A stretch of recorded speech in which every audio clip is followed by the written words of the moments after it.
Yeah, I'm good. We used to, perfect. Okay, guys, thank you so much for being here. If you don't know me, my name is Morgan. I am from Peterborough, Ontario area, Oshawa, a little bit of a gypsy. And I'm so excited that all of you guys are here. And I'm also so grateful that you guys have taken an hour out of your Sunday to dedicate it to yourself, to dedicate it to your team. And it just shows, hang on here, my computer's falling down, your dedication. And I'm just so grateful for every one of you. So getting into what this is, Start Canada is a movement with the Start Your Life. So we are just a group of awesome young people with a common vision to ignite others through physical and financial freedom, through contribution, and create freedom and lasting legacy. So we all get so pumped up about that vision, right, guys? I'm going to open up the chat if you guys want to throw some questions, some love, some comments in there. We love having that chat going this whole time and just, supporting people as they're stepping out of their and our purpose of this call is for associates within our company. So we provide tools, support, coaching to get your inspiration a 10 out of 10 in all areas, so you can feel like you have unstoppable belief with sharing this amazing gift. And with saying that, these calls are recorded on our YouTube channel. So with that, I have to do a little bit of a disclaimer. We are just a really phenomenal health and wellness company. We don't diagnose, treat, cure, prevent any diseases or illnesses. You may also hear some really inspirational stories about some income. Please know that these may not be typical. I personally love that I get to work in an industry that the amount of work I put in is related to the amount of stuff I get out. So with that, I encourage you guys to use the chat, and we always start off these calls with one of my favorite segments, which is a starter in the spotlight. And the idea of these is just, we know that we are storytellers, and we know that to inspire other people, we need to have those stories tucked away to create familiarity, solid ground. So we really try to find these inspirational stories with different backgrounds. And I'm so excited to share this week's starter in the spotlight. Her name is Triona. She's 26. She's from Hamilton. She started Isagenix only in March. I connected with this girl because she also does pole fitness, but she does so many other things. If you guys have her on any form of social media, she's always posting the coolest pictures. She does aerial hoops and suspension yoga. And I always ask when people share their starter in the spotlight testimony, they share an interesting fact. And I laughed out loud when hers is that she's afraid of butterflies. So just one thing to remember her, tuck her story away. And I'm so excited to introduce Triona to share her story with us. Hi, everyone. Hopefully you all can hear me. Thank you so much for the introduction, Morgan. Yeah, I am afraid of butterflies. It's embarrassing, I know. I've met some of you before, but I haven't met a lot of you, so I'm hoping it's okay I can share my story with you. I'm assuming so because you invited me on the call, so. 7 months ago, my life changed drastically. At that time, I was feeling overtired and overworked and just so self-conscious about my body. I was that person in exercise classes who was like hiding in the back corner trying to hide away from that 360-degree mirror, which didn't really work, but I was not comfortable at all. My friend Amber at the time, she was one of those people I considered to be a health nut, and she was like, I would go to her and ask her for advice. Can I do this? And she'd help me do some things, but nothing really seemed to stick and nothing really worked for me. And it wasn't until she brought Isagenix to me that I kind of had that aha moment that everyone talks about. I thought to myself, if the healthiest person I know is taking a look at this, like maybe I should be taking a look at it too, So I met up with Amber. 2 days later, my box arrived, and I haven't looked back ever since. I now feel like energetic in the mornings. I feel empowered in my own body, and I was able to release some weight that I was hanging on to, both physical weight and emotional weight. What's coming up for me, 2017, I'm banking on entering some fitness competitions, which is something I never would have done before. It's amazing. The one thing that I love about this company is that we kind of have two legs similar to our business model. We have our personal leg, the product leg, we all know the products are amazing. They do wonders for us. And then we also have another leg, like that's the leg of community. We get to meet so many fantastic, amazing individuals who are so inspiring to us day to day. The friendships I've formed since starting with Isagenix has been unreal to me. It's crazy that there's like this whole movement of 18 to 35-year-olds that are all like wanting just to live life on their own terms. For us right now, the norm is we do high school, and then after that, what's next? We do a $20,000 a year post-secondary degree. And then we move on. We move on to going to that 9-to-5 corporate job that we might not necessarily like, but we're expected to do that for 40 years. No, thank you. I do not want that for myself. I don't want that for anyone else. There's a reason why there's 60,000 people in our START movement right now, and there's probably more. I'm just guessing 60,000 based on the Facebook group. We all just don't want to be defined by money, ready to take life and just live it on our own terms. I was in a sermon this morning. I turned to 1 Peter 3:13-18, and if you have a Bible, I'd encourage you to go read that later on. But it embodies what we're doing now with the START movement. You know, we're maintaining a positive, observable life that shows that we're different and we're just living life loudly. We want to live life so loudly in the START movement that people have no choice but to look at what we're doing and start to ask us questions. Part of the START movement, we don't want to accept the norm. You know, we don't want to have to be living in that 9-to-5 corporate life anymore. We want to be abnormal and we want to be weird. We want to be different. So right now, like my personal statement, I guess, is that just to be weird, be abnormal, and then be prepared to answer those questions when they come in later on. So thank you so much for having me on this call. I'm excited to learn from each speaker on here. Thank you so much, Triona. Can we give her some love? If you guys are on mute, just give her a little clap, show her some love in the chat. That was so awesome and so relatable, right? Like as a young person, I could find so many things in her story that are so relatable with the norms that are going on in our community and our world, really, and our culture for what's happening to young people out of university. I can totally relate that before Isagenix. You know, I was someone that hid from the mirror, was locked in the 3/4 of my closet. So totally relatable. I just love your energy. I just love you, Triona. Thank you so, so much. I hope you guys all got something out of that as well. Tuck your story away because you might need it later, right? So with that, I hope you guys have your pens and your paper out. We're going to jump right into a really phenomenal training piece we have for today. I'm so excited to introduce Andre Gordon. He's 22. He's from Toronto. He's been an entrepreneur since he was 14. If you follow him in any of his social medias or know him personally, you know he's always traveling. And when I think of Andre, I think of someone who's always connecting. Like he's always live streaming in an Uber, or he's snapping this, or he just gets it. Like that lifestyle of being a natural connector. And I love him so much. I'm so excited that he's here because he's found so much success. And I know whatever he's going to share here tonight is going to be so useful and changing within your business. So with that, I'm going to give the floor to Andre. Wow. I don't know who that person you're speaking about, but they sound cool. Before I say anything, I really want to first thank Tina for really putting this together, and Morgan for definitely taking that leadership role and saying, hey, you know what, I'm going to make sure everyone gets on this call and really better themselves. And Triona, that's the first time I heard you speak. You're amazing. Definitely go out there and share your story more and more and more. That's really what all it's going to take to get to the next level in this. So I'm really going to share with you guys really today is on the topic of leadership development. I'll first go into really how to develop yourself as a leader. And then second, how to develop leaders within your organization, because you can't develop leaders unless you're a leader yourself. So before we jump into that, those who don't know me, name's Andre Gordon, 22 years old, got involved with Isagenix just over 18 months ago. Prior to me being Isagenix, I got involved in network marketing at the age of 18 years old. So some people may look at it and say, hey, Andre, you're doing phenomenal things. You're doing this, you're doing that. Honestly, just really don't compare your chapter 1 to my chapter 4 in a sense, right? Like I've been a part of this network marketing profession for almost 4 years now. I was part of my first company for 2.5 years. Struggled tremendously struggled. It was so bad. I don't know why I stuck it through, but the sound of residual income and financial freedom sounded so good, right? Struggled so long, jumped into another company where I finally got to see a bit of success now. I made my first check in that company, and 3 months later, the company shut down. So I came to that point where I was like, hey, you know what? I'm done with this network marketing thing. I can't do it.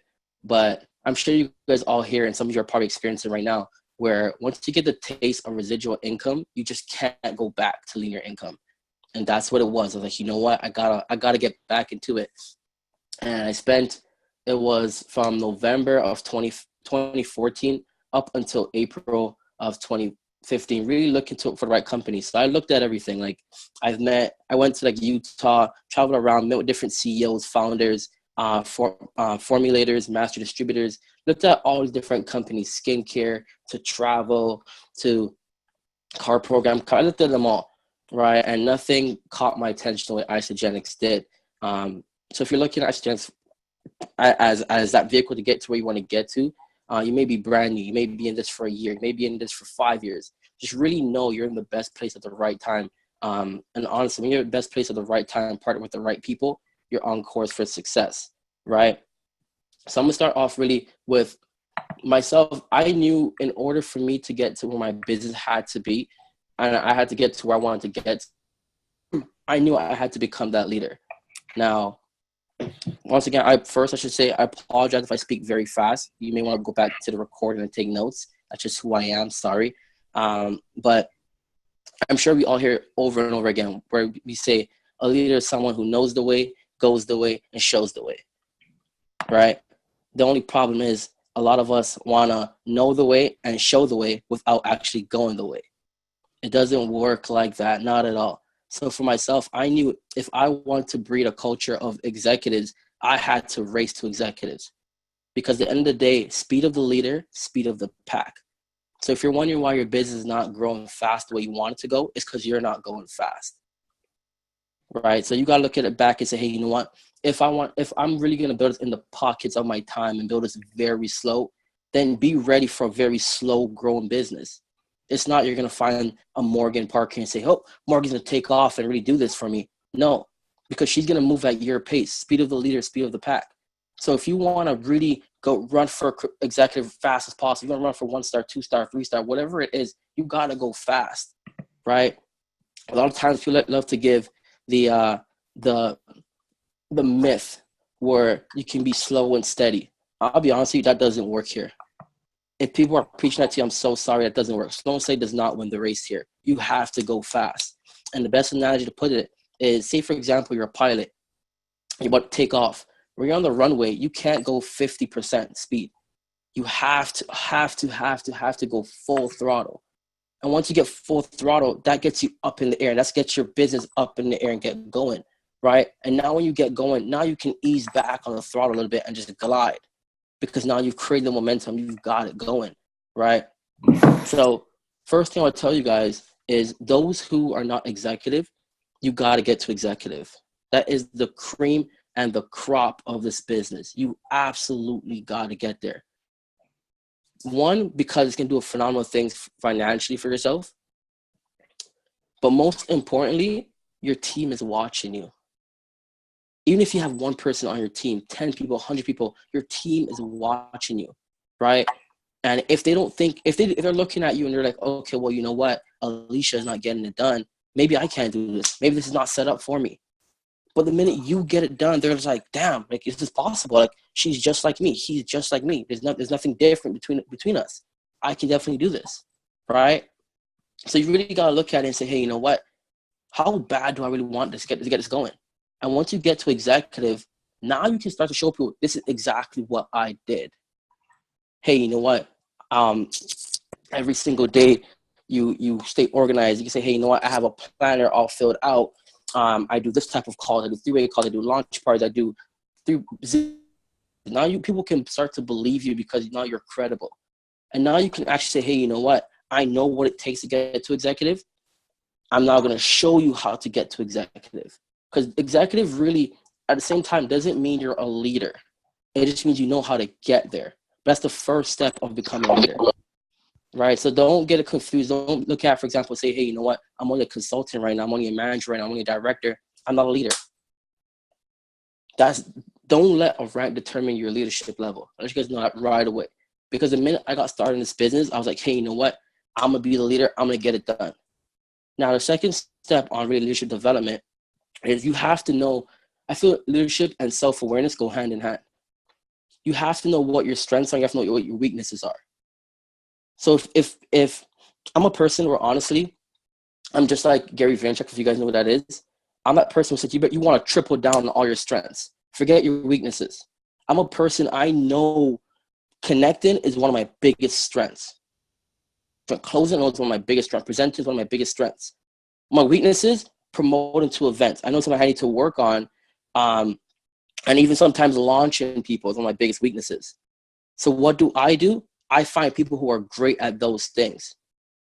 I'm a great presenter. So I'm like, hey, you know what? For example, I'll say, Triona, you're amazing at promoting for events. This is what we're going to do. I'm going to present the information tonight, and we're going to pass it on to you so you can promote the next event. So what you see what I'm doing there is, whether Triona's a part of my team or not, I'm giving her that shine. I'm giving her that leadership spotlight so now she can grow into her own. But a lot of times what we like to do is we'll be like, hey, you know what? I'm the leader of my group. I'm the one to earn the income in my group. I have to do it all.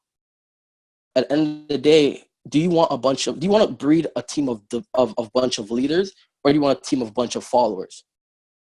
Because if you get a bunch of followers, I'm sorry, it may be cool for your paycheck, but it's going to suck for your team's paycheck. And if your team's not earning income, they're not going to stay.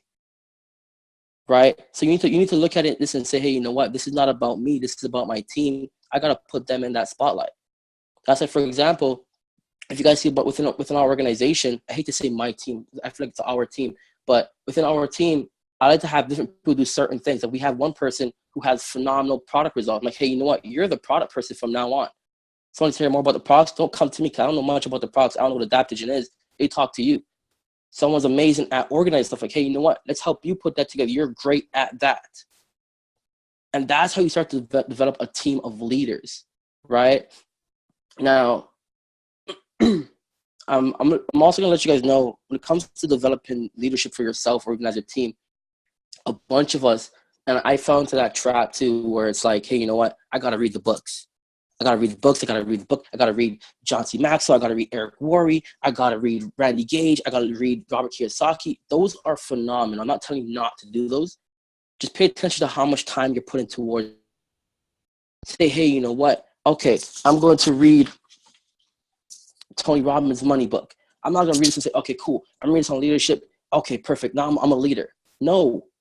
You take 10 minutes out of your day. Start your day reading a book. Say, hey, you know what? This is what I've read. Now I'm going to apply it. Because at the end of the day, your team can do exactly what you do, which is my next topic I'll go into really.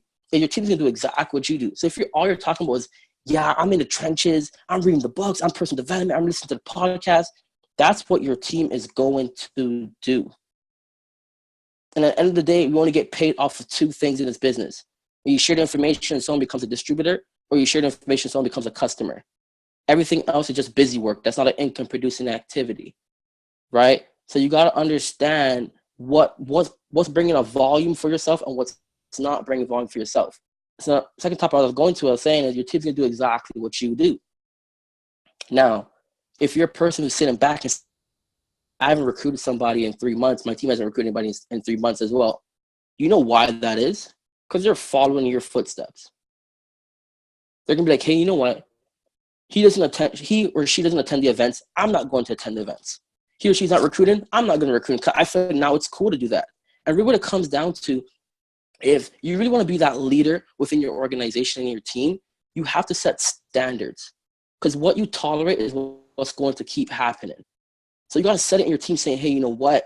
This is what's going to happen. NYKO is coming up in San Antonio, Texas. It's easy for us to say, oh, well, you know what? We have a Canadian one coming up. No, leaders get to Texas. Leaders will do what it takes to get to Texas, because if you don't go, no one from your team is going. And I'm pretty sure the majority of you guys on this call have either listened to GoPro or read GoPro, and he says it. He says it. When talking about events, it's those events where your team has to go away from their family and their friends and from work and travel is where unity and culture comes. It's not these local events. Those are cool and those are exciting and whatever it is, but that's not where culture starts, and that's not where culture grows. You take people out of their neutral and their own environment and take them to these events. And they're like, hey, you know what? Wow, this is cool. I'm in San Antonio, Texas. They could post it on Snapchat, Instagram, Facebook. Look at your friends. Hey, I'm in Texas. It's cold in Toronto, but I'm in Texas. It's cold in Edmonton, but I'm in Texas. And have people looking at you like, hey, wow, like, that's cool. Not to mention, you're not going to get to build and bond with your team. You're going to get phenomenal training, of course. But at the end of the day, what's easy to do is easy not to do, right? So some of you are going to say, hey, you know what? Right now you're probably listening to this like, hey, I'm going to commit to go to Texas. Andre says, I got to go to Texas. And then by next week, life is going to knock you down. You're going to say, hey, you know what? Well, there's still a Toronto event. If you're cool being a follower, that's totally cool. just know leadership pays, and leadership pays big, right? So when it comes to getting to the event, your team's going to do what you do. When it comes to recruiting, your team's going to do what you do. When someone gets started in your organization, you need to look at it like, hey, you know what? Put it this way. Say I enrolled Val. Val gets started, she enrolls Triona. Triona gets started, she enrolls Morgan. What most of us are doing, and I can say I fell part of this trap and fell part of this stupidness as well, is I would say, hey, you know what? Well, Triona enrolled Morgan and Val enrolled Triona, so there's no need for me to be working with Morgan. They're cool. I'm just going to work with Val because she's my person enrolled. I'll get 10% if I hit executive. I don't know why we do that. I honestly have no idea why. Because I'll tell you guys this. In most cases, it's not going to be the people that you want to succeed the most in this business are going to be the ones. So you may say, hey, you know what? Val's my best friend. She's going to do amazing thing with this company. It may not be her. She probably quit a year from now. But it may be Morgan that's a superstar. But because you didn't take the initiative and be that leader and says, hey, you know what? I'm going to work down. I'm going to call Morgan and say, hey, let's get this done. Let's do a launch party for you. Let's do a 3-way call for you. You may lose out on a superstar. Like there's people within my organization where, for example, someone that got started in California, can you do a 3-way call for them? I could easily be like, Susan, they're like 1,000 levels down. Why am I work with them? I don't care for them. But at the end of the day, I realized, one, that's going to help me become a better leader for myself and help me grow into the person I need to become. 2, I can now share a story with that gentleman that maybe, for example, Susan couldn't share with them. Maybe I could have been able to help close his process for him on a level that she couldn't do for him. But 3, what's the most important part of that is for him, the new person, to say, hey, you know what? I don't know who this Andre guy is, but if he's reaching out and helping me, then this is something I need to do within my organization as well. And that becomes now the standard within your team. It's no matter a look at who enrolled who. It's we're part of this one culture, part of this one. In order for that person to succeed, in order for myself to succeed, I got to help them, right? So one thing I want you guys to really do, as you get off this call today, is really look deep into your organization. Don't look like, I'm going to heavily emphasize on this right now. Don't look at the people who you want to